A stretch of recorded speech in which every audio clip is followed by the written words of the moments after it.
ओम शांति। ओम शांति। आज बाबा के 11/11/2023 के महावाक्य प्रातः मुरली ओम शांति बाप दादा मधुबन। बाबा ने कहा, मीठे बच्चे जी बाबा, जितना तुम बाप को याद करेंगे उतना तुम्हारी बुद्धि का ताला खुलेगा। जितना बाबा को याद करेंगे उतना तुम्हारी बुद्धि का ताला खुलेगा। जिन्हें घड़ी घड़ी बाप की याद भूल जाती है वह हैं अनलक्की बच्चे। जो घड़ी घड़ी बाबा ने भूल जाते हैं वह हैं अनलक्की बच्चे। प्रश्न दिया बाबा ने, खाता जमा करने का आधार क्या है? सबसे बड़ी कमाई किस में है? खाता जमा करने का आधार क्या है? सबसे बड़ी इसमें सबसे बड़ी कमाई किस में है? उत्तर दिया बाबा ने, खाता जमा होता है दान करने से। जितना तुम दूसरों को बाप का परिचय देंगे उतना आमदनी वृद्धि को पाती जाएगी। मुरली से तुम्हारी बहुत बड़ी कमाई होती है। यह मुरली सांवरे से गोरा बनाने वाली है। मुरली में ही खुदाई जादू है। मुरली से ही तुम माला माल बनते हो। गीत आया है, हमें उन राहों पर चलना है जहाँ गिरना और संभलना है। ओम शांति। रूहानी बाप समझा रहे हैं बच्चों को कि बच्चे गिरना और संभलना है। घड़ी घड़ी बाप को भूलते हो अर्थात गिरते हो, याद करते हो तो संभलते हो। माया बाप की याद भुलवा देती है क्योंकि नई बात है ना। ऐसे तो कोई बाप को कभी भूलते नहीं। स्त्री कभी अपने पति को भूलती नहीं है ना। सगाई हुई और बुद्धि योग लटका, भूलने की तो बात ही नहीं होती है। पति पति है, बाप बाप है, अब यह तो है निराकार शिव बाप, जिसको साजन भी कहते हैं। सजनी कहा जाता है भक्तों को। हम आत्मा रूपी सजनी भगत हो गए ना, तो सजनी कहा जाता है भक्तों को। इस समय सब है भगत। भगवान एक है, भक्तों को सजनिया भगवान को साजन, या भक्तों को बालक भगवान को बाप कहा जाता है। अब पतियों का पति व पिताओं का पिता वह एक है। हर एक आत्मा का बाप परमात्मा तो है ही। वह लौकिक बाप हर एक का अलग अलग है। यह पारलौकिक परम पिता सभी आत्माओं का बाप एक ही गॉड फादर है। उनका नाम है शिव बाबा। सिर्फ गॉड फादर माउंट आबू लिखने से बताओ चिट्ठी पहुंचेगी? नाम तो लिखना पड़े ना। यह तो बेहद का बाप है। उनका नाम है शिव। शिव काशी कहते हैं ना, वहाँ शिव का मंदिर है। जरूर वहाँ भी गए होंगे। दिखाते हैं ना, राम यहाँ गया, वहाँ गया, गांधी यहाँ गया। तो बरोबर शिव बाबा का भी चित्र है, परंतु वह तो है निराकार। उनको फादर कहा जाता है और किसको सबका फादर कह नहीं सकते। ब्रह्मा विष्णु शंकर का भी वह फादर है शिव बाबा। उनका नाम है शिव। काशी में भी मंदिर है, उज्जैन में भी शिव का मंदिर है। इतने मंदिर क्यों बने हैं कोई भी नहीं जानते। जैसे लक्ष्मी नारायण की पूजा करते हैं, कहते हैं ये स्वर्ग के मालिक थे, परंतु स्वर्ग कब था, यह मालिक कैसे बने, यह कोई भी नहीं जानते। पुजारी जिसकी पूजा करे उनके तो ऑक्यूपेशन को ना जाने तो इसको क्या कहा जाएगा? अंधश्रद्धा कहा जाएगा। यहाँ भी बाबा कहते हैं परंतु पूरा परिचय नहीं है, माता पिता को जानते नहीं।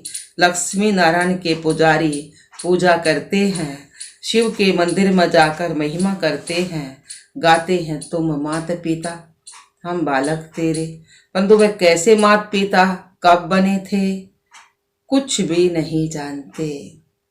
भारतवासी ही बिल्कुल नहीं जानते। क्रिश्चियन बौद्धी आदि अपने क्राइस्ट को बुद्ध को याद करते हैं। झट उनकी बायोग्राफी को बताएंगे। क्राइस्ट फलाने समय पर क्रिश्चियन धर्म की स्थापना करने आया था। भारतवासी किसको भी पूजते हैं उनको पता नहीं है कि यह कौन है। न शिव को, न ब्रह्मा विष्णु शंकर को, न जगत अम्मा को, न जगत पिता को, न लक्ष्मी नारायण को जानते, सिर्फ पूजा करते रहते हैं। उनकी बायोग्राफी क्या है कुछ भी नहीं जानते। ये सब है अंधश्रद्धा। तो बाप आत्माओं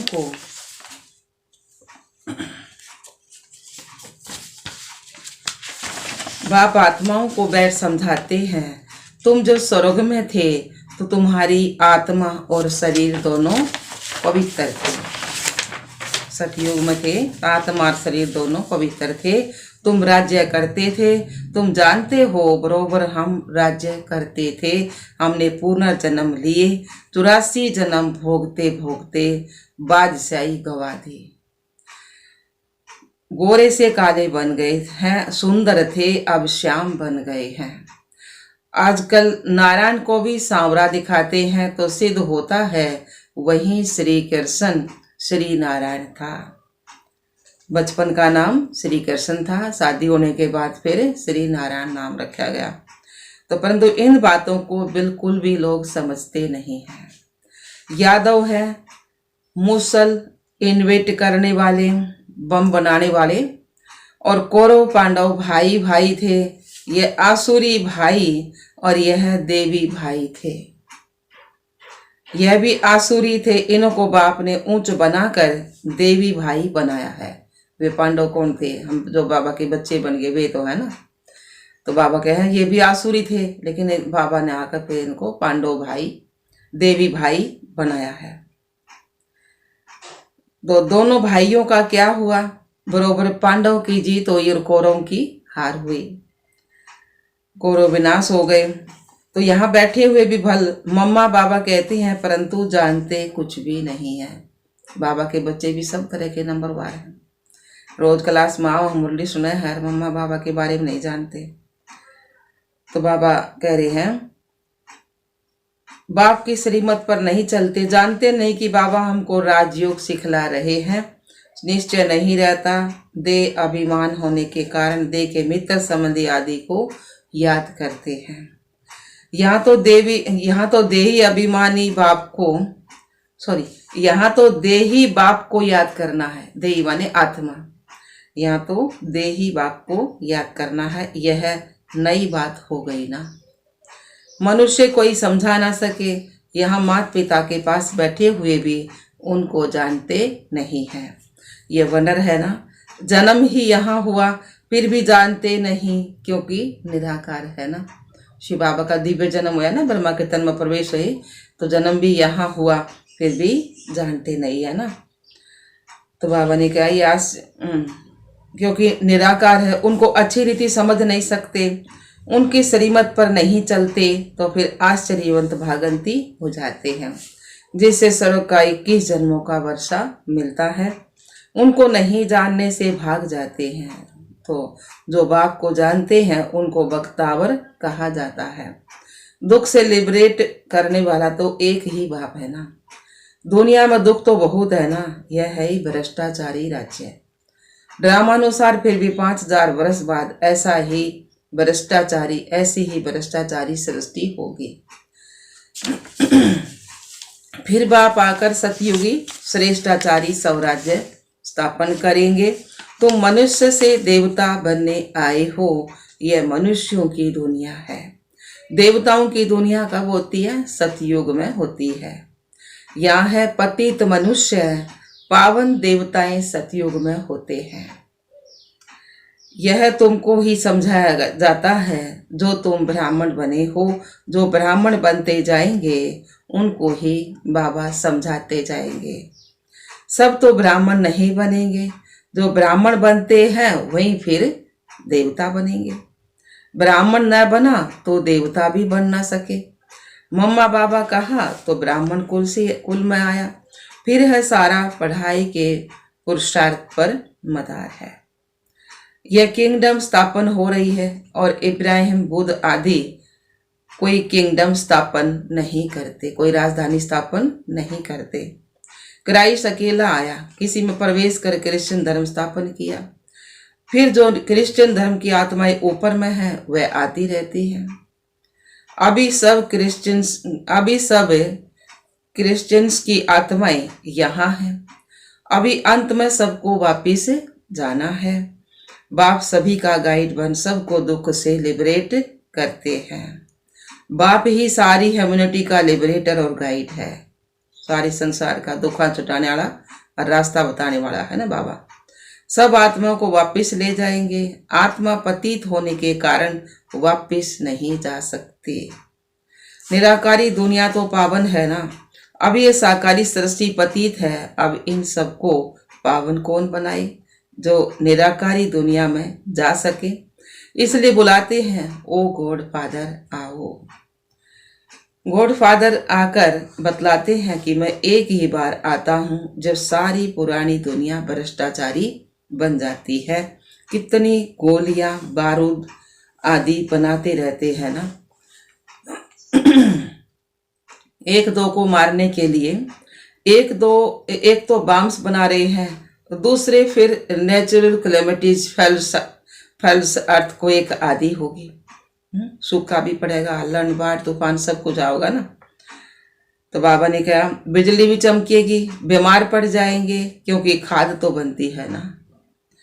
गंद की ही खाद बनती है ना। तो इस सारी सृष्टि को खाद चाहिए, फिर फर्स्ट क्लास उत्पत्ति होगी। सतयुग में सिर्फ भारत ही था, अब इतने सब का विनाश होना है। बाप कहते हैं मैं आकर देवी राजधानी स्थापन करता हूँ और सब खत्म हो जाएंगे। जो ये बाबा के बच्चे बन रहे हैं ये तो सतयुग में आएंगे, और जो तो नहीं बन रहे वो सारी दुनिया खत्म हो जाएगी। वे सतयुग में नहीं आऊंगे, त्रेता में नहीं आऊंगे, दुआ प्रदाने शुरू होंगे। फिर बाकी तुम स्वर्ग में जाएंगे। स्वर्ग को तो सब याद करते हैं ना, परंतु स्वर्ग कहाँ है ये स्वर्ग कहाँ किसको जाता है ये किसी को नहीं मालूम ना। ये कोई को पता नहीं है। कोई भी मरेगा तो क्या कहते हैं स्वर्गवासी हुआ। अरे कलयुग में जो मरेंगे तो जरूर पुनर्जन्म भी कलयुग में ही तो लेंगे ना। इतना भी अकल कोई में नहीं है। डॉक्टर ऑफ फिलोसॉफी आदि नाम रखाते हैं, समझते कुछ भी नहीं है। मनुष्य मंदिर में रहने वाले थे, वह है क्षीर सागर, यह है विषय सागर। यह सब बातें बाप ही समझाते हैं। पढ़ाएंगे तो मनुष्यों को, जानवरों को तो नहीं पढ़ाएंगे ना। बाप समझाते हैं ड्रामा बना हुआ है। जैसा साहूकार मनुष्य वैसा ही फर्नीचर होगा। गरीब के पास ठिक्कर ठोबर होगा, साहूकार के पास तो इतने वैभव होंगे। तुम सतयुग में साहूकार बनते हो तो तुम्हारे हीरे जवाहरातों के महल होते हैं। वहां पर कोई गंदगी आदि नहीं होती है, बांस नहीं होती है। यहाँ तो बांस होती है, इसलिए अगरबत्ती आदि जलाई जाती है ना। वहाँ तो फूलों आदि में नेचुरल खुशबू रहती है, अगरबत्ती जलाने की दरकार नहीं पड़ती है। उनको हेवन कहा जाता है, स्वर्ग कहा जाता है। बाप हेवन का मालिक बनाने के लिए हमें पढ़ाते हैं। देखो कैसे साधारण है, ऐसे बाप को याद करना भी भूल जाते हैं। निश्चय पूरा नहीं तो भूल जाते हैं, जिससे स्वर्ग का वर्षा मिलता है। ऐसे माता पिता को भूल जाना कैसी बदकिस्मत है। बाप आकर ऊंच तो ऊंच बनाते हैं। ऐसे माता पिता की मत पर ना चले तो 100% मोस्ट अनलकी कहेंगे। नंबरवार तो होंगे ना। जहां पढ़ाई से विश्व का मालिक बनना, बाबा ने कहा कहाँ तो पढ़ाई से विश्व का मालिक बनना और कहाँ नौकर चाकर दास दासी बनना। तुम समझ सकते हो हम कहाँ तक पढ़ते हैं। वहाँ सिर्फ धर्म पिताएं आते हैं धर्म स्थापन करने। यहाँ माता पिता है क्योंकि प्रवृत्ति मार्ग है ना। पवित्र प्रवृत्ति मार्ग था, अभी है अपवित्र प्रवृत्ति मार्ग। लक्ष्मी नारायण पवित्र थे तो उन्हों की संतान भी पवित्र थी ना। तुम जानते हो हम क्या बनेंगे, माता पिता कितना ऊंच बनाते हैं, तो फॉलो फादर करना चाहिए ना, फॉलो करना चाहिए ना। तो भारत को ही मदर फादर कंट्री कहा जाता है। सतयुग में सब पवित्र थे, यहाँ पतित है, कितना अच्छी रीति समझा जाता है, परंतु बाप को याद नहीं करते तो बुद्धि का ताला ही बंद हो जाएगा। सुनते सुनते पढ़ाई छोड़ देते हैं तो ताला एकदम बंद हो जाता है। स्कूल में भी नंबरवार है, पत्थर बुद्धि और पारस बुद्धि कहा जाता है। पत्थर बुद्धि कुछ भी नहीं समझते, सारे दिन में 5 मिनट भी बाप को याद नहीं करते। 5 मिनट याद करेंगे तो इतना ही ताला खुलेगा, जास्ती याद करेंगे तो अच्छी रीति ताला खुल जाएगा। सारा मदार किस पर है? याद पर है। कोई कोई बच्चे बाबा को पत्र लिखते हैं, प्रिय बाबा व प्रिय दादा। अब सिर्फ प्रिय दादा पोस्ट में चिट्ठी डालो तो मिलेगी? नहीं मिलेगी ना, नाम तो चाहिए ना। दादा दादियां तो दुनिया में बहुत है। अच्छा, आज दीपावली है, दीपावली पर नया खाता रखते हैं। तुम सच्चे सच्चे ब्राह्मण हो, वह ब्राह्मण लोग व्यापारियों से नया खाता रखाते हैं। तुमको भी अपना नया खाता रखना है, परंतु यह है नई दुनिया के लिए। भक्ति मार्ग का खाता है बेहद घाटे का, तुम बेहद का वर्षा पाते हो, बेहद की सुख शांति पाते हो। ये बेहद की बातें बेहद का बाप बैठे समझाते हैं, और बेहद का सुख पाने वाले बच्चे ही यह सब समझ सकते हैं। बाप के पास कोटों में कोई ही आते हैं, चलते चलते कमाई में घाटा पड़ता है तो जो जमा किया है वह भी ना हो जाती है। तुम्हारा खाता वृद्धि को तब पाता है जब कोई को दान देते हो। कौन सा दान? ज्ञान का दान। जितना भी कुछ हम नाव है उतना औरती बतावना है ना, बाबा का जब जमा होगा। दान नहीं देते हो तो आमदनी की वृद्धि नहीं होती है। तुम पुरुषार्थ करते हो, आमदनी की वृद्धि हो, इसलिए तो पुरुषार्थ करते हैं ना। तो यह तब होगी जब किसको दान देंगे, ज्ञान का दान देंगे, फायदा प्राप्त कराएंगे। कोई को बाप का परिचय दिया तो गोया जमा हुआ, परिचय नहीं देते हो तो जमा भी नहीं होता। तुम्हारी कमाई बहुत बहुत बड़ी है, मुरली से तुम्हारी सच्ची कमाई होती है। सिर्फ ये मालूम पड़ जाए कि मुरली किसकी है, यह भी तुम बच्चे जानते हो जो सांवरे बन गए हैं। उन्हों को ही गोरा बनने के लिए मुरली सुननी है। मुरली तेरी में है जादू, खुदाई जादू कहते हैं ना, तो इस मुरली में खुदाई जादू है। यह ज्ञान भी तुमको अभी है। देवताओं में यह ज्ञान नहीं था, जब उनमें ही ज्ञान नहीं था तो पिछाड़ी वालों में ज्ञान कैसे हो सकता है।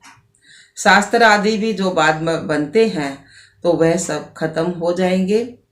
तुम्हारी यह सच्ची गीताएं तो बहुत थोड़ी हैं, दुनिया में तो वह गीताएं लाखों की अंदाज में होंगी। वास्तव में यह चित्र ही सच्ची गीता है, जो कोरस के चित्र हैं यही सच्ची गीता है। उस गीता में इतना नहीं समझ सकेंगे जितना इन चित्रों से समझ सकेंगे।